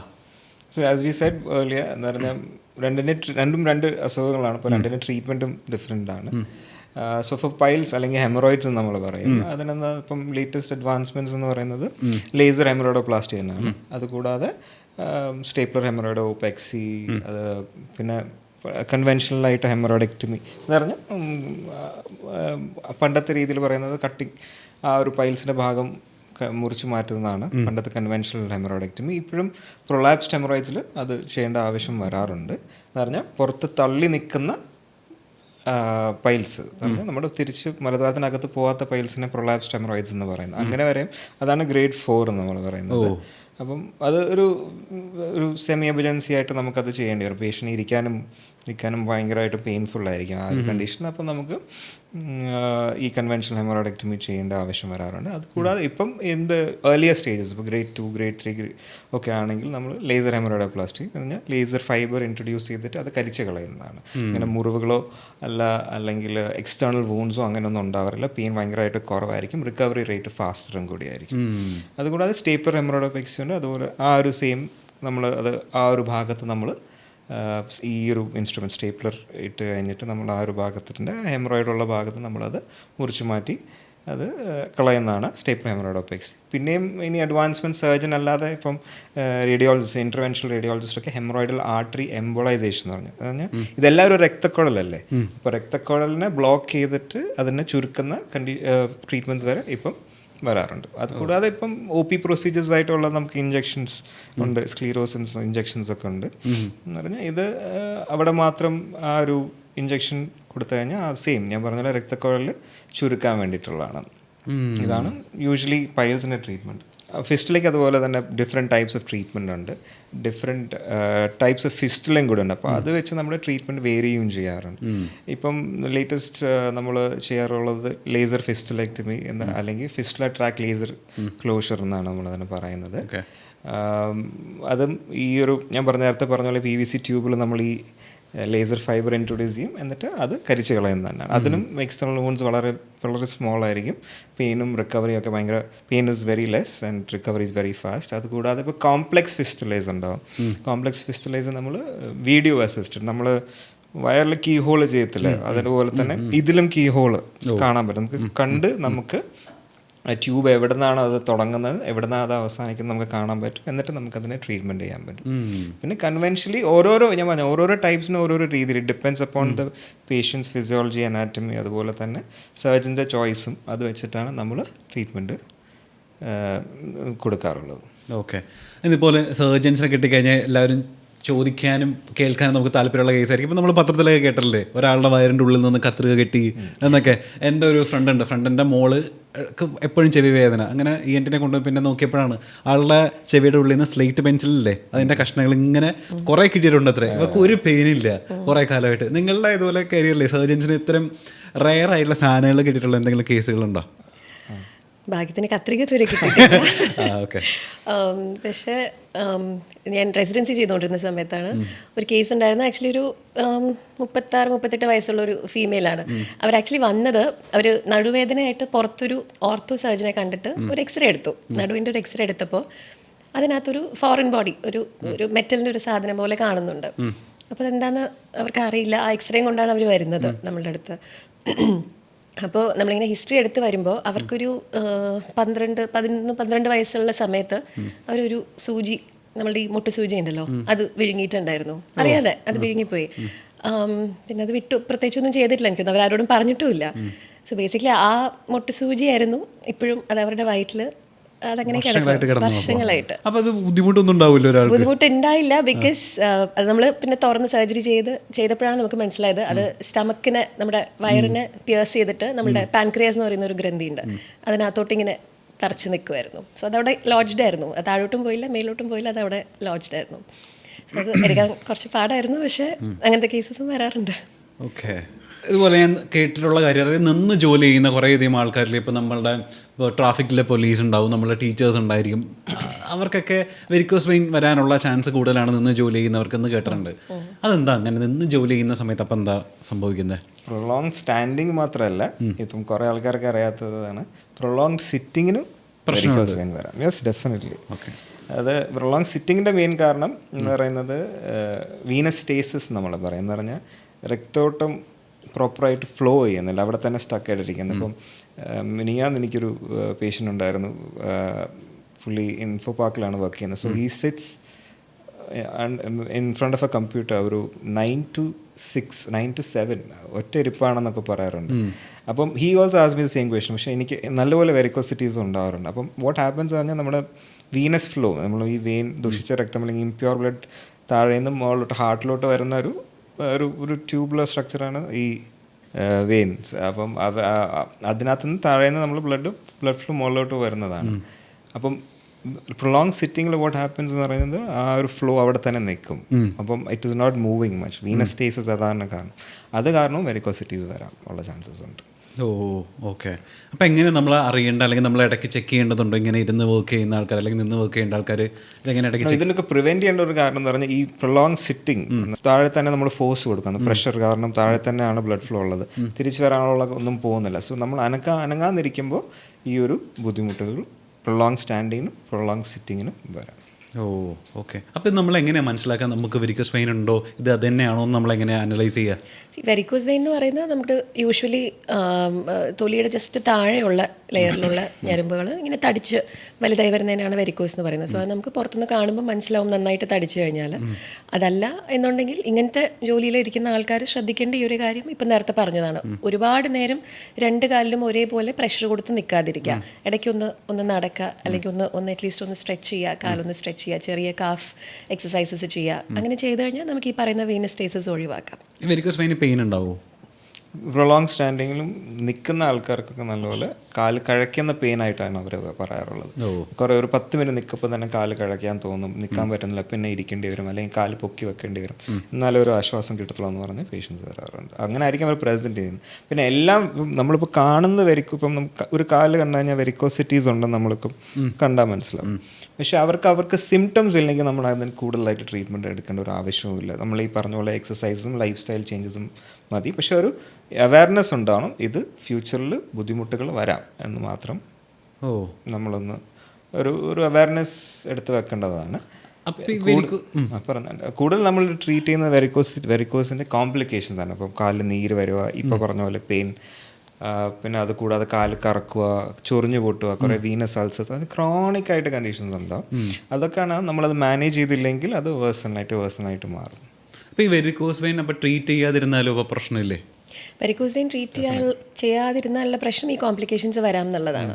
സോ അപ്പോൾ പറഞ്ഞ പോലെ കോംപ്ലിക്കേഷൻസ് ഇതൊക്കെയാണ്. കുറച്ച് നേരം നിൽക്കുമ്പോഴേക്കും നല്ല വേദന വരും. വെരിക്കോസിൻ്റെ എല്ലാ സ്റ്റേജിലും നമുക്ക് ഈ ബുദ്ധിമുട്ടുകൾ ഉണ്ടായിക്കൊള്ളണമെന്നില്ല. ഇനീഷ്യൽ സ്റ്റേജസിൽ ചിലപ്പോൾ വലിയ ബുദ്ധിമുട്ടുകളൊന്നും ഉണ്ടാവില്ല. എന്നാലും പുറത്തോട്ട് തടിച്ച് നിൽക്കുന്ന വെയിൻസ് കാണുകയാണെന്നുണ്ടെങ്കിൽ ഡെഫിനറ്റ്ലി നമ്മളൊന്ന് ഇവാലുവേറ്റ് ചെയ്യണം. അതിൻ്റെ കോംപ്ലിക്കേഷൻസ് ആണ് നമ്മൾ ഈ പറയുന്ന പോലെ കുറച്ച് നേരം നിൽക്കുമ്പോഴേക്കും ഒരു കഴിക്കുന്ന പോലത്തെ വേദന, വ്രണങ്ങൾ വന്നാൽ അത് മുറിവ് ഉണങ്ങാതിരിക്കുക, കാലിൽ കറുത്ത നിറത്തിൽ മുട്ടിന് താഴോട്ട് കറുത്ത നിറത്തിലുള്ള പാടുകൾ വരിക, ചൊറിച്ചിൽ വരിക, എക്സീമ പോലെ വരിക, അതൊക്കെ അതിൻ്റെ കോംപ്ലിക്കേഷൻസ് ആണ്. ആ സ്റ്റേജസിലോട്ട് എത്തിക്കഴിയുമ്പോൾ ഡെഫിനറ്റ് ആയിട്ട് നമുക്ക് ട്രീറ്റ്മെൻറ്റ് എടുക്കേണ്ടി വരും. പക്ഷേ ഒത്തിരി തടിച്ച വെയിൻസ് നമ്മൾ പുറത്തോട്ട് കാണുന്നുണ്ട് എന്നുണ്ടെങ്കിൽ ഡെഫിനറ്റ്ലി ഒരു ഡോക്ടറെ കണ്ട് ചികിത്സ എടുക്കണം. ഈ വെരിക്കോസ് വെയിൻ കൂടുതലേ പുരുഷന്മാരെക്കാൾ കൂടുതൽ സ്ത്രീകൾക്കാണ് വരാൻ ചാൻസ് കൂടുതൽ, അതെന്താ അങ്ങനെ? ആക്ച്വലി സ്ത്രീകളിലാണ് വെരിക്കോസ് കുറച്ച് കൂടുതൽ. അതിൽ കുറച്ച് ഹോർമോണൽ ഇൻ്റർപ്ലേയും കൂടെ ഉണ്ട്. നമുക്ക് ഈ ഈസ്ട്രജൻ ഒക്കെ കൂടുമ്പോൾ നമുക്കതിൻ്റെ ഈ വെയിനിന് ഈ വാൽവ് ഉണ്ട്. അതായത് നമുക്ക് ആക്ച്വലി കാലിൻ്റെ താഴ്ഭാഗത്തു നിന്ന് മേളിലോട്ടാണ് ഈ വെയിൻസിൽ കൂടെ രക്തം ഒഴുകേണ്ടത്. സോ ആ വാൽവ് പ്രവർത്തിക്കാതിരിക്കുന്ന സമയത്താണ് ഈ ബ്ലഡ് അവിടെ പൂൾ ചെയ്ത് കിടക്കുന്നു, താഴെ പൂൾ ചെയ്ത് കിടക്കുന്നു, അത് വെരിക്കോസ് ആവുന്നു. സോ ഈസ്ട്രജൻ നാച്ചുറലി സ്ത്രീകൾക്ക് കൂടുതലാണ്. ഈസ്ട്രജൻ്റെ എഫക്റ്റ് കാരണം ഈ വെസലിലുള്ള ഈ വാൽവിന് ചെറിയ തകരാറ് വരാം, വീക്കനിങ് വരാം. സോ അതൊരു റീസണാണ്. പിന്നെ ഈ പറഞ്ഞ പോലെ ലൈഫ് സ്റ്റൈൽ, ഒരുപാട് നേരം നിൽക്കുന്നത്, നിന്ന് ജോലി ചെയ്യുന്നത്, അതെല്ലാം പ്രഗ്നൻസിയിൽ ഹൈപ്പർ വോളിയമി ആണുണ്ടാവുന്നത്. കൂടുതൽ ബ്ലഡ് ഫ്ലോ പോകുന്നുണ്ട്. ഈ പറഞ്ഞ കാര്യങ്ങളെല്ലാം എക്സ്ട്രാ ആയിരിക്കും, എക്സ്ട്രാ സ്ട്രെസ് ടുവേർഡ്സ് ഈ വാൽവുകൾ നേരത്തെ പറഞ്ഞു. അപ്പം വെയിറ്റും കൂടുവാണ്. അപ്പം അത് കാരണം എല്ലാം സ്ട്രെസ് കൂടുതലാണ് നമ്മൾ നിൽക്കുമ്പോഴും. അപ്പം പ്രഗ്നൻസി ഒരു വലിയൊരു ഫാക്ടറാണ് ഫീമെയിൽസിന് വെരിക്കോസിറ്റീസും. പ്രഗ്നൻസിയിൽ ഈ പറയുന്ന രണ്ട് കണ്ടീഷൻസും, പൈൽസ് ആണെങ്കിലും വെരിക്കോസ് ആണെങ്കിലും രണ്ടും കൂടാം. അതിന് ഒരു റീസൺ ഈ പറഞ്ഞതാണ്. രണ്ടാമതൊന്ന് നമ്മുടെ യൂട്രസ് വലുതായി വരികയാണ്. സോ യൂട്രസ് എൻലാർജ് ചെയ്യുമ്പോൾ നമ്മുടെ വയറ്റിനകത്തുള്ള വെയിൻസിനകത്ത് പ്രഷർ കൂടും. സോ ആ പ്രഷർ താഴോട്ട് ട്രാൻസ്മിറ്റ് ചെയ്യും. സോ അതുകൊണ്ടാണ് പ്രഗ്നൻസിയിലും ഈ വെരിക്കോസും പൈൽസും രണ്ടും കൂടാൻ ചാൻസ്. രണ്ടും വെരിക്കോസിറ്റീസ് തന്നെയാണ്, ഒന്ന് കാലിൽ വരുന്നതും ഒന്ന് വലതുതരത്തിൽ വരുന്നതും. അപ്പോൾ ഈ പ്രഗ്നൻസിക്ക് ശേഷം വരുന്ന ഇപ്പോൾ വെരിക്കോസ് വെയിൻ ആണെങ്കിലും അല്ലെങ്കിൽ പൈൽസ് ആണെങ്കിലും നമ്മൾ ട്രീറ്റ് ചെയ്യാതെ തന്നെ അത് ഓട്ടോമാറ്റിക്കലി പോവോ? അല്ലെങ്കിൽ യൂഷ്വലി ഡെലിവറി കഴിഞ്ഞ് കുറച്ച് നാൾക്കുള്ളിൽ ഒരു നല്ല റെസൊല്യൂഷൻ ഉണ്ടാവും. ആ പ്രഗ്നൻസി ടൈമിൽ വന്ന വെരിക്കോസോ പൈൽസോ ആണെന്നുണ്ടെങ്കിൽ മിക്കവാറും ഡെലിവറി കഴിയുമ്പോൾ നന്നായിട്ട് ചുരുങ്ങി വരാൻ ചാൻസ് ഉണ്ട്. സോ അങ്ങനത്തെ പേഷ്യൻസ് നമ്മളൊരു 3 months ഒക്കെ കഴിഞ്ഞ് ഒന്നുകൂടെ റീവാലുവേറ്റ് ചെയ്യും. എന്നിട്ടും അവിടെ റെസിഡുവൽ ഡിസീസ് ഉണ്ടെന്നുണ്ടെങ്കിൽ മാത്രമേ നമ്മൾ സർജറി പോലുള്ള ഓപ്ഷൻസിലേക്ക് പോവുള്ളൂ. ഓക്കെ. ഞാൻ ഈ അടുത്തിടെ അതുപോലെ അറിഞ്ഞൊരു കാര്യം, നമ്മളുടെ സ്റ്റൂളിൻ്റെ ഷേപ്പും കളറും വെച്ചിട്ട് നമ്മളുടെ ഗട്ട് ഹെൽത്ത് ഓക്കെ ആണോ അല്ലയോ എന്നുള്ളത് മനസ്സിലാക്കാം എന്നിങ്ങനെ പറയുന്നത് കേൾക്കാം. അതിലെന്തെങ്കിലും കാര്യമുണ്ടോ? ഡൈജഷൻ എങ്ങനെയുണ്ടെന്ന് നമുക്ക് ആക്ച്വലി മനസ്സിലാക്കാം. പിന്നെ നമ്മുടെ ഡയറ്റ് എങ്ങനെയാണെന്ന് നമുക്ക് കുറേയൊക്കെ മനസ്സിലാക്കാൻ പറ്റും. ലൈക്ക് ഇപ്പം ഹാർഡ് ലംപി സ്റ്റൂൾസ് ഒക്കെ ആണെങ്കിൽ എന്ന് പറഞ്ഞാൽ ക്രോണിക് കോൺസ്റ്റിപ്പേഷൻ, ക്രോണിക് അല്ല, ഒരു കോൺസ്റ്റിപ്പേറ്റഡ് ആണ് പുള്ളിക്കാരൻ, ഫൈബർ കണ്ടന്റ് കുറവാണ് ഡയറ്റിലെന്ന് മനസ്സിലാക്കാം. അതുപോലെ തന്നെ കുറച്ചുകൂടി സോഫ്റ്റർ അല്ലെങ്കിൽ ഒരു സോസേജ് ഷേപ്ഡ് നമ്മൾ പറയും, അതാണെങ്കിൽ യുവർ അഡിക്വേറ്റ് ഡയറ്റ് എന്ന് നമുക്ക് പറയാൻ പറ്റും. പിന്നെ അത് കൂടാതെ ഇറെഗുലർ എഡ്ജസ്, ഭയങ്കര ഇച്ചിരി കൂടി വാട്ടറി ആയിട്ടുള്ളതെങ്കിൽ എന്ന് പറഞ്ഞാൽ നമ്മുടെ ഈ ഡയറിയ എന്ന് നമ്മൾ പറയും. So that is also improper ഡയറ്റാണ്. അത് കാരണവും നമുക്ക് വി ഹാവ് ടു ഇംപ്രൂവ് ആ ഡയറ്റ്. നമ്മൾ അത് നമ്മൾ we inform the patients also about that. പിന്നെ അത് കൂടാതെ കളർ വ്യത്യാസങ്ങൾ കാരണവും പറയാം. റെഡ് കളർ ആണെങ്കിൽ റെഡ് കളർ സ്റ്റൂൾസ്, അപ്പോൾ നേരത്തെ നമ്മൾ പറഞ്ഞ ബ്ലീഡിങ് ഉണ്ടാവും, അത് എന്തെങ്കിലും ലോവർ ജി ഐ എന്ന് പറയും, നമ്മൾ വൻകുടലിൻ്റെ എന്തെങ്കിലും ബുദ്ധിമുട്ടുകൾ കാരണം വരാൻ പറ്റും. ഇപ്പം ബ്ലാക്ക് കളർ സ്റ്റൂൾസ്, മുടിയുടെ അത്രയും കറുപ്പുള്ള മോഷനാണ് പാസ് ചെയ്യുന്നുണ്ടെങ്കിൽ അത് ആമാശയത്തിലോ അല്ലെങ്കിൽ അപ്പർ ജി ഐ ബ്ലീഡ് എന്ന് പറയും, അവിടെ എന്തെങ്കിലും അൾസർ കാരണം എന്തെങ്കിലും ബ്ലീഡിംഗ് ഒക്കെ വന്നു കാരണമുള്ള ചാൻസസ് ഉണ്ട്. അത് നമ്മൾ ഇവാലുവേറ്റ് ചെയ്യേണ്ടതാണ്. പിന്നെ പെയിൽ കളർ, നമ്മൾ ഒരു കളറില്ലാതെ, നമ്മുടെ യൂഷ്വൽ ബ്രൗൺ ഒന്നും അല്ലാതെ ഒരു കളറില്ലാതൊക്കെ പോവുകയാണെങ്കിൽ മഞ്ഞപ്പിത്ത, ജോണ്ടിസ് ഒക്കെ ഉള്ള ഒരു കണ്ടീഷൻ, എന്തെങ്കിലും ഒരു ജോണ്ടിസ് റിലേറ്റഡ് ആയിട്ടുള്ള എന്തെങ്കിലും കണ്ടീഷൻസ് ഒക്കെ വരാനുള്ള ചാൻസസ് ഉണ്ട്. Oh okay. നമ്മളൊക്കെ കേട്ടിട്ടുണ്ട്, അതായത് നമ്മളെ യൂറോപ്യൻ ക്ലോസറ്റ്സിനേക്കാൾ ഇന്ത്യൻ ക്ലോസറ്റ്സ് ആണ് കുറച്ചും കൂടെ ഹെൽത്തിയർ എന്നുള്ളത്. പക്ഷെ നമുക്ക് എത്രമാത്രം ഇപ്പോൾ പ്രാക്ടിക്കലാണെന്നുള്ളത് നമുക്കറിയില്ലല്ലോ. പക്ഷേ നമ്മൾ ഈ യൂറോപ്യൻ ക്ലോസറ്റിൽ ഇരിക്കുന്ന സമയത്ത് എങ്ങനെയായിട്ടുണ്ട്, നമ്മൾ ലെഫ്റ്റ് സൈഡ് ചെരിഞ്ഞിരിക്കുക അല്ലെങ്കിൽ വയറ് പുള്ള് ചെയ്ത് ഇരിക്കുന്നതൊക്കെ, പുഷ് ചെയ്തിരിക്കുന്നതൊക്കെ ഈ പറഞ്ഞ പോലെ നല്ലതായിരിക്കും എന്ന്, അതിലെന്തെങ്കിലും വാസ്തവമുണ്ടോ? ഇന്ത്യൻ ക്ലോസറ്റ്സിൽ ആക്ച്വലി നമ്മൾ ഇരിക്കുമ്പോൾ നമുക്കൊരു പ്രോപ്പർ സ്ക്വാട്ടിംഗ് പൊസിഷൻ കിട്ടും. സോ കംപ്ലീറ്റ് ആയിട്ട് നമ്മുടെ ബവൽ ഇവാക്യുവേറ്റ് ആവാൻ ആ ഒരു പ്രഷർ നല്ലതാണ്. നമ്മുടെ ഗട്ടിലും ഒരു പ്രഷർ വരും. സോ അത് നല്ലതാണ്. പിന്നെ ഈ പറയുന്ന പോലെ യൂറോപ്യൻ ക്ലോസറ്റ്സിൽ സ്റ്റൂൾസ് പാസ് ചെയ്ത് കഴിഞ്ഞാൽ പിന്നെ ആരും അതിലേക്ക് നോക്കാറില്ല. സോ ഐഡിയലി പറയുന്നത് നമ്മൾ പാസ് ചെയ്യുന്ന സ്റ്റൂൾസ് നമ്മൾ നോക്കണം. ഈ പറയുന്ന പോലെ എന്തെങ്കിലും ചേഞ്ചസ് ഉണ്ടോ, കളറിൽ വ്യത്യാസം ഉണ്ടോ, കൺസിസ്റ്റൻസിയിൽ വ്യത്യാസം ഉണ്ടോ, നമ്മൾ നോക്കിയാൽ തന്നെ അറിയാൻ പറ്റും. സോ ഒരുവിധം പേഷ്യൻസിനോടൊക്കെ നമ്മൾ പറയും മോഷൻ പാസ് ചെയ്യുമ്പോൾ നോക്കണം. സോ യൂറോപ്യൻ ക്ലോസറ്റിൻ്റെ ഒരു ഡിസഡ്വാൻറ്റേജ് അതാണ്, നമ്മൾ കഴിഞ്ഞാൽ നമ്മൾ അങ്ങനെ ഫ്ലഷ് ചെയ്യുന്നു, എഴുന്നേറ്റ് വരുന്നു, അത്രേ ഉള്ളൂ. അപ്പോൾ ഇന്ത്യൻ ക്ലോസറ്റ്സിൻ്റെ അഡ്വാൻറ്റേജ് ഇതൊക്കെയാണ്. കുറച്ചുകൂടെ ഇഫക്റ്റീവായിട്ട് പ്രഷർ വരുന്നതുകൊണ്ട് നമുക്ക് നന്നായിട്ട് ബവൽ ഇവാക്യുവേറ്റ് ചെയ്യാൻ പറ്റും. പിന്നെ നമ്മളൊന്ന് നോക്കും, ഒന്ന് ലോട്ട് ഓഫ് പേഷ്യൻസ് ഇപ്പോഴും സ്റ്റൂൾസ് അവർക്കറിയില്ല എങ്ങനെയാണ് പോകുന്നത്, എന്താണ് ഷേപ്പ്, കളർ എന്താണെന്ന് ചോദിച്ചാൽ അറിയില്ല. സോ അത് ഡെഫിനറ്റ്ലി എല്ലാവരും അവെയർ ആവണം എന്ന് തന്നെയാണ് പറയുന്നത്. ബിക്കോസ് അത് വെച്ചിട്ട് തന്നെ നമുക്ക് പറയാൻ പറ്റും എന്തെങ്കിലും ബുദ്ധിമുട്ടുകളുണ്ടോ, നമുക്ക് ഫർദർ ഇവാലുവേഷൻ. ഇപ്പം കുറേ കാര്യങ്ങളൊക്കെ നമുക്ക് പ്രൈമറി സ്റ്റേജിൽ കണ്ടുപിടിക്കുകയാണെങ്കിൽ തന്നെ it will be very helpful for them അപ്പം അത് കുറച്ചുകൂടി അവെയർ ആവാനുണ്ട് ഇപ്പോഴും. Even in this new generation ആണെങ്കിലും they are not aware of what is getting out of them. Okay. ഇനിയിപ്പോൾ തൈറോയിഡിൻ്റെ കാര്യത്തിലേക്ക് വരികയാണെന്നുണ്ടെങ്കിൽ എൻ്റെ അമ്മയ്ക്കൊക്കെ തൈറോയിഡ് ഉള്ള ആളാണ്. അപ്പോൾ ഈ വൺസ് തൈറോയിഡ് വന്നു കഴിഞ്ഞാൽ പിന്നെ അത് പിന്നെ ലൈഫ് ലോങ് നമ്മൾ മെഡിസിൻ എടുക്കേണ്ടി വരുമോ? അത് പകുതിക്ക് വെച്ച് നമ്മൾ നിർത്താനോ അത് ക്യൂർ ആവാനുള്ള സാധ്യത കുറവാണോ? പിന്നെ തൈറോയിഡിൻ്റെ അങ്ങനെ എല്ലാ കണ്ടീഷൻസിനും നമുക്ക് ലൈഫ് ലോങ് മെഡിക്കേഷൻ വേണമെന്നില്ല. ഫസ്റ്റ് ഓഫ് ഓൾ തൈറോയിഡിൻ്റെ മെഡിക്കേഷൻ നമ്മൾ കഴിക്കുന്നത് അതിൽ ഹോർമോണൽ ഇംബാലൻസസ് ഉണ്ടെങ്കിൽ മാത്രമാണ്. അതായത് ഒരു മുഴ കണ്ടു എന്ന് വിചാരിച്ച് നമ്മൾ ഉടനെ മെഡിസിൻ കഴിക്കണം അങ്ങനെയില്ല. പക്ഷേ തൈറോയ്ഡ് ഹോർമോൺ നമ്മുടെ ബോഡിയിൽ പ്രൊഡ്യൂസ് ചെയ്യുന്നതിൽ ഇംബാലൻസ് ഉണ്ടെന്നുണ്ടെങ്കിൽ നമുക്ക് മെഡിസിൻ എടുക്കേണ്ടി വരും. അതിൽ തന്നെ എല്ലാ കണ്ടീഷൻസിനും നമുക്ക് ലൈഫ് ലോങ് മെഡിക്കേഷൻ വേണ്ടി വരില്ല. ചില കണ്ടീഷൻസ് എസ്പെഷ്യലി ഇപ്പോൾ പ്രഗ്നൻസിയിൽ തൈറോയിഡ് വരുന്നത് അതൊക്കെ ചിലപ്പോൾ ഒരു പ്രഗ്നൻസി ഇൻഡ്യൂസ്ഡ് ആയിരിക്കും. അത് ചിലപ്പോൾ നമ്മുടെ പ്രഗ്നൻസി കഴിഞ്ഞ് ഡെലിവറി കഴിയുമ്പോഴത്തേക്കും നമുക്ക് മരുന്ന് ചിലപ്പോൾ സ്റ്റോപ്പ് ചെയ്യാൻ പറ്റും. അതുപോലെ തൈറോയിഡിൻ്റെ ചില നീർക്കെട്ട് അസോസിയേറ്റഡ് ആയിട്ടുള്ള കണ്ടീഷൻസ് ഉണ്ട്, ഇൻഫ്ലമേറ്ററി കണ്ടീഷൻസ്. അതിനൊന്നും ചിലപ്പോൾ നമുക്ക് ലൈഫ് ലോങ് വേണ്ടി വരില്ല. പക്ഷേ ഫോളോ അപ്പ് ഡെഫിനറ്റ്ലി വേണം. എപ്പോഴാണ് മെഡിസിൻ സ്റ്റോപ്പ് ചെയ്യേണ്ടത് എന്നുള്ളത് ഒരു ഡോക്ടർ സജസ്റ്റ് ചെയ്തതിന് മാത്രമേ ചെയ്യാൻ പാടുള്ളൂ. ചില ആൾക്കാർ ചെയ്യുന്ന ഒരു മിസ്റ്റേക്ക് അതാണ്, അബ്രപ്റ്റായിട്ട് മെഡിസിൻ സ്റ്റോപ്പ് ചെയ്യും. സോ അത് നമുക്ക് ഒരുപാട് ബുദ്ധിമുട്ടുകൾ ഉണ്ടാക്കും. കാരണം ഈ തൈറോയ്ഡ് ഹോർമോൺ എന്ന് പറയുന്നത് നമ്മുടെ ബോഡിയിലെ one of the major hormones ആണ്. ഒരുപാട് ഫംഗ്ഷൻസ് നമ്മുടെ ബോഡിയിൽ കൺട്രോൾ ചെയ്യുന്ന ഒരു ഹോർമോണാണ് തൈറോയ്ഡ് ഹോർമോൺ. സോ അതൊരിക്കലും നമ്മുടെ സ്വന്തം ഡിസിഷനിൽ സ്റ്റോപ്പ് ചെയ്യാനോ സ്റ്റാർട്ട് ചെയ്യാനോ പാടില്ല. ഡെഫിനറ്റ്ലി ഒരു ഡോക്ടറിൻ്റെ ഇവാലുവേഷനിൽ അത് ചെയ്യാൻ പാടുള്ളൂ. ഓക്കെ. അപ്പോൾ ഈ ഓട്ടോ ഇമ്മ്യൂൺ കണ്ടീഷൻ എന്ന് പറഞ്ഞാൽ നമ്മുടെ സ്വന്തമായിട്ടുള്ള ആൻറ്റിബോഡീസ് നമ്മുടെ ഹെൽത്തി ഓർഗൻസിനെ അറ്റാക്ക് ചെയ്യുന്ന ഒരു കണ്ടീഷൻസ് ഉണ്ട്. അതാണ് നേരത്തെ പറഞ്ഞ പോലെ ഈ ഇൻഫ്ലമേറ്ററി കണ്ടീഷൻസ് എന്നൊക്കെ പറയുന്നത്. അത് കാരണവും അവർക്കാണ് കുറച്ചും കൂടി കുറച്ചുകൂടി കാണുന്നത് ഫീമെയിൽസിലാണ്. പിന്നെ അതുകൂടാതെ ഇപ്പം അവരുടെ തന്നെ ഇപ്പം പ്യൂബർട്ടിയിൽ അല്ലെങ്കിൽ മെൻസ്ട്രേഷൻസിലൊക്കെ അവർ തൈറോയിഡ് ഗ്ലാൻഡിന് കൊടുക്കുന്ന പ്രഷറും കൂടുതലാണ്. Gives A more work for ആ ഒരു സ്റ്റേജ് പോകുമ്പോൾ. ആസ് വി സെഡ് ഇതൊരു മെറ്റബോളിസം ഒരു മോഡുലേറ്റ് ചെയ്യാനുള്ള ഒരു ഹോർമോണാണ് തൈറോയിഡ് ഗ്ലാൻഡ്. അതുകൂടാതെ പ്രഗ്നൻസിയിൽ തന്നെ the demand for thyroid gland is about 30% more. So ഇതൊക്കെ കാരണം ഫീമെയിൽസിലാണ് ഈ ഒരു ഇൻഫ്ലമേറ്ററി കണ്ടീഷൻസ് കൂടുതലും കാണുന്നത് ഫീമെയിൽസിലാണ്. ഓക്കെ. പിന്നെ ഇതുപോലെ തന്നെ എല്ലാവരുടെയും ഒരു തെറ്റിദ്ധാരണയാണ് ഈ ബ്രസ്റ്റ് ക്യാൻസർ എന്ന് പറയുന്നത് സ്ത്രീകൾക്ക് മാത്രം വരുള്ളൂ എന്നുള്ളത്. പുരുഷന്മാർക്ക് ബ്രസ്റ്റ് ക്യാൻസർ വരില്ലേ? എന്തുകൊണ്ടാണ്, എങ്ങനെയാണ്? ഇല്ല, പുരുഷന്മാർക്കും ബ്രസ്റ്റ് ക്യാൻസർ വരാം. അപ്പം നമ്മൾ പക്ഷേ ഇൻസിഡൻസ് വളരെ കുറവാണ്. ഇപ്പോൾ 100 ആൾക്കാരുടെ നിന്ന് നോക്കുമ്പോൾ 97-98% ഫീമെയിൽസിനാണ്. പക്ഷേ 2% മെയിലിൽ ബ്രസ്റ്റ് ക്യാൻസർ വരാം. ഇറ്റ് ഈസ് ബിക്കോസ് ഈ പറയുന്നത് ഇത് most of the breast cancers are hormone dependent ആണ്. അപ്പം ഈ ഒരു ഹോർമോൺ നമ്മുടെ ഈവൻ മെയിൽസിലും ഉണ്ട്, പക്ഷേ അതിൻ്റെ അളവ് കുറവാണെന്നുള്ളൂ. ചില ആൾക്കാർക്ക് ചില ഹ്യൂമൻസിന് ഓരോരോ ഫിസിയോളജി വ്യത്യാസമാണ് നമുക്ക് എല്ലാവർക്കും അറിയാം. അതുപോലെ തന്നെ അവരുടെ ആ ഒരു കണ്ടീഷനിൽ if their hormones are elevated breast cancers മെയിൽസിലും വരാം. ഇപ്പോൾ നമുക്ക് ഒരുപാട് ഇപ്പോൾ പെൺകുട്ടികളത് കേട്ടുകൊണ്ടിരിക്കുന്ന ആൾക്കാരാണെങ്കിൽ ചില ഈ പറഞ്ഞ പോലെ ചില മുഴകളൊക്കെ ചിലപ്പോൾ വേദന ഇല്ലാത്ത മുഴകളുണ്ടായിരിക്കും, ചിലപ്പോൾ വേദന ഉള്ളതായിരിക്കും. എങ്ങനെ പെൺകുട്ടികൾക്ക് അവരുടെ വീട്ടിലിരുന്നു കൊണ്ട് ഇത്തരം മുഴകൾ ക്യാൻസറസ് ആണോ അല്ലയോ എന്നുള്ളത് സെൽഫ് എക്സാമിൻ ചെയ്യാൻ പറ്റുക? ഐഡിയലി സെൽഫ് ബ്രസ്റ്റ് എക്സാമിനേഷൻ എന്ന് പറയുന്നത് നമ്മളിപ്പോൾ ഒത്തിരി സംസാരിക്കുന്നതാണ്, അവയർനെസ് ക്രിയേറ്റ് ചെയ്യാൻ നോക്കുന്നുണ്ട്. കാരണം അതൊരു വളരെ എഫക്റ്റീവ് ടൂളാണ്. നമുക്ക് ഈ ക്യാൻസർ ആണോ അല്ലയോ എന്ന് അറിയാൻ വേണ്ടിയിട്ടല്ല, പക്ഷേ ഏർലി സ്റ്റേജസിൽ അത് കണ്ടുപിടിക്കാൻ വേണ്ടിയിട്ട്. സോ ഐഡിയലി നമ്മുടെ സ്ത്രീകളിൽ പറയുകയാണെങ്കിൽ ഇപ്പം പീരിയഡ്സ് ഉള്ള സ്ത്രീയാണെന്നുണ്ടെങ്കിൽ പീരിയഡ്സ് കഴിഞ്ഞ് ഒരു 7 to 10 days കഴിഞ്ഞിട്ട് മാസത്തിലൊരു പ്രാവശ്യം ഐഡിയലി സെൽഫായിട്ട് ബ്രസ്റ്റ് എക്സാമിൻ ചെയ്യണം.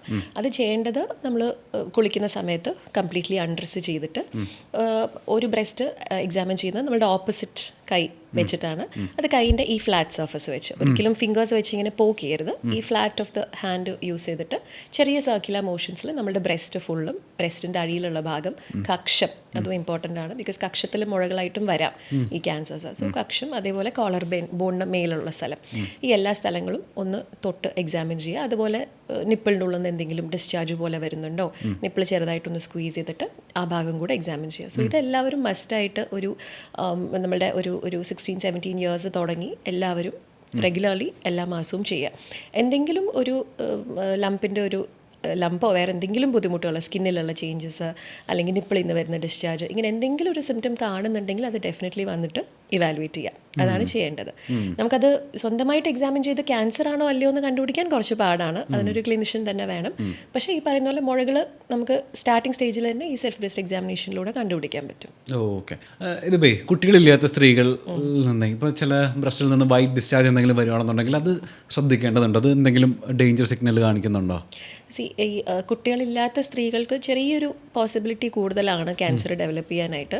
സോ അത് എപ്പോഴും നമ്മൾ ഓർത്തിരിക്കണം. അല്ലാതെ യൂഷ്വലി വൈറ്റ് ഡിസ്ചാർജ് അങ്ങനെ ഒരു പ്രോബ്ലമാറ്റിക് ആയിട്ട് യൂഷ്വലി, അതായത് ക്യാൻസർ അസോസിയേറ്റ് ചെയ്ത് യൂഷ്വലി കാണാറില്ല.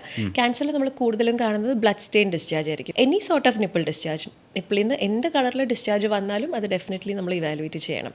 കാരണം നിപ്പിൾ ഡിസ്ചാർജ് എപ്പോഴും ഈവൻ ബ്രസ്റ്റിന്റെ മാത്രം പ്രശ്നങ്ങളായിക്കോളണമെന്ന് പോലും ഇല്ല. ഈ പെൺകുട്ടികൾ ധരിക്കുന്ന ബ്രായും ക്യാൻസറും തമ്മിൽ എന്തെങ്കിലും ബന്ധമുണ്ടോ? ഇല്ല, അങ്ങനെ ഒരു ബന്ധം ഇതുവരെ. ഒരുപാട് മിസ്കൺസെപ്ഷൻ ഉണ്ട് ആക്ച്വലി ഈ ബ്രസ്റ്റ് ക്യാൻസർ റിലേറ്റ് ചെയ്തിട്ട്. നമ്മൾ ഇടുന്ന ബ്രേസിയേഴ്സ്, അതിൻ്റെ കളറ്, അതിൻ്റെ ടെക്സ്ചർ, അതിൻ്റെ ടൈറ്റ് ബ്രാ, ലൂസ് ബ്രാ, അണ്ടർ വയേർഡ്, പാഡഡ്, ഇതിനൊക്കെ പ്രശ്നങ്ങൾ കണ്ടുപിടിക്കുന്ന ആൾക്കാരുണ്ട്. ആക്ച്വലി ഇതൊന്നും റിലേറ്റഡ് അല്ല എന്നുള്ളതാണ് സത്യം. അങ്ങനെ ഒരു നമ്മൾ യൂസ് ചെയ്യുന്ന അണ്ടർ ഗാർമെന്റ് റിലേറ്റ് ചെയ്തിട്ടൊന്നും നമുക്ക് ബ്രസ്റ്റ് ക്യാൻസർ വരില്ല. ഓക്കെ. ഈ തൈറോയ്ഡ് ക്യാൻസറിൻ്റെ ലക്ഷണങ്ങൾ ചോദിച്ചാൽ എന്തൊക്കെയാണ് പറഞ്ഞു കൊടുക്കുക? തൈറോയ്ഡ് യൂഷ്വലി ക്യാൻസേഴ്സ് മോസ്റ്റ്ലി കാണുന്നത് മുഴയായിട്ട് തന്നെയാണ്. നമുക്ക് വിസിബിളായിട്ട് കഴുത്തിൻ്റെ ഫ്രണ്ടിലായിട്ട് ഒരു മുഴ ഉണ്ടാവും. പിന്നെ കുറച്ചുകൂടെ അഗ്രസീവായിട്ട് ക്യാൻസേഴ്സ് മാറുമ്പോൾ അത് ക്യാൻസേഴ്സ് പൊതുവേ പെട്ടെന്ന് ഗ്രോത്ത് ഉണ്ടാവുന്ന സാധനങ്ങളാണ്. സോ അത് നമ്മളുടെ ചുറ്റും, കഴുത്തിന് ചുറ്റുമുള്ള സ്ട്രക്ചേഴ്സിനെ ഇൻവേഡ് ചെയ്യാനുള്ള ചാൻസ് ഉണ്ട്. സോ അത് കാരണം നമുക്ക് ചിലപ്പോൾ വോയിസിൽ ചേഞ്ച് വരാം. നമ്മുടെ വോയിസിനെ കൺട്രോൾ ചെയ്യുന്ന ഒരു ഞരമ്പ് തൈറോയ്ഡ് ഗ്ലാൻഡിൻ്റെ തൊട്ടടുത്തൂടെ പോകുന്ന ഒരു ഞരമ്പാണ്. സോ അതിലോട്ട് വരുമ്പോൾ, അല്ലെങ്കിൽ അതിലോട്ട് പ്രഷർ സിംറ്റംസ് വരുമ്പോൾ നമുക്ക് വോയിസിൽ ചേഞ്ച് ഉണ്ടാവാം. അതേപോലെ തന്നെ ശ്വാസം എടുക്കാനുള്ള ബുദ്ധിമുട്ട്, ആഹാരം ഇറക്കാനുള്ള ബുദ്ധിമുട്ട്, അങ്ങനെയൊക്കെ പല സിംറ്റംസുമായിട്ടും വരാം. നമ്മൾക്ക് ഇപ്പോൾ സോറി ഇല്ല, അതുപോലെ തന്നെ എല്ലാ മുഴകളും ക്യാൻസർസും അല്ല. അതെ അതെ, അതാണ് നമ്മൾ പക്ഷേ ഇവാലുവേറ്റ് ചെയ്യേണ്ടതാണ്. എല്ലാം തൈറോയിഡ് മുഴകളും നമ്മൾ ഇവാലുവേറ്റ് ചെയ്യേണ്ടതാണ്. ഇപ്പോൾ പെയിൻലെസ് ആയിട്ട് ലംസ് ഒക്കെ കുറേ ആൾക്കാരായിട്ട് വരാറുണ്ട് തൈറോയിഡിൽ. പക്ഷെ അത് ഇവാലുവേറ്റ് ചെയ്തിട്ട് മാത്രമേ നമുക്ക് പറയാൻ പറ്റുള്ളൂ അത് ക്യാൻസറസ് ആണോ അതോ അല്ലെന്ന്. ഇടയ്ക്ക് വെച്ച് നമ്മളിപ്പോൾ ശബ്ദം മാറാൻ തുടങ്ങിയെന്ന് വിചാരിക്കുക, അപ്പോൾ നമ്മളതിനെ കാര്യമായിട്ട് ഗൗരവമായിട്ട് ശ്രദ്ധിക്കേണ്ടതുണ്ടോ?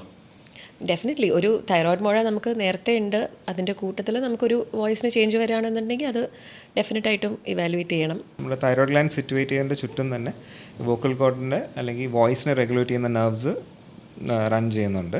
അപ്പോൾ അതിനെന്തെങ്കിലും ഒരു ഡാമേജോ അല്ലെങ്കിൽ അതിനകത്ത് എന്തെങ്കിലും ഒരു ഇഞ്ചുറി സംഭവിക്കുകയാണെങ്കിൽ ഹോസ്നെസ് ഓഫ് വോയിസ്, അതാണ് ഈ ശബ്ദത്തിൻ്റെ ഗാംഭീര്യം കൂടുന്നത് അല്ലെങ്കിൽ ബേസ് കൂടുന്നതായിട്ട് പ്രസൻറ്റ് ചെയ്യാറുണ്ട്. അതുപോലെ ഇപ്പോൾ ചില ആൾക്കാർ പറയാറില്ല, കൂടുതലായിട്ട് അണ്ടർ ആം റോളോൺസ് യൂസ് ചെയ്ത് കഴിഞ്ഞാൽ അല്ലെങ്കിൽ ഡിയോഡ്രൻസ് യൂസ് ചെയ്ത് കഴിഞ്ഞാൽ സ്കിൻ ക്യാൻസർ പോലുള്ള ക്യാൻസേഴ്സ് വരാനുള്ള ചാൻസ് കൂടുതലാണ് എന്ന്. ശരിക്കും നമ്മൾ അതിനങ്ങനെ തന്നെ വിശ്വസിക്കേണ്ടതുണ്ടോ? അതിലെ പ്രൊഡക്റ്റുകൾ, ഇൻഗ്രീഡിയൻസ് ക്യാൻസറസ് ആണോ?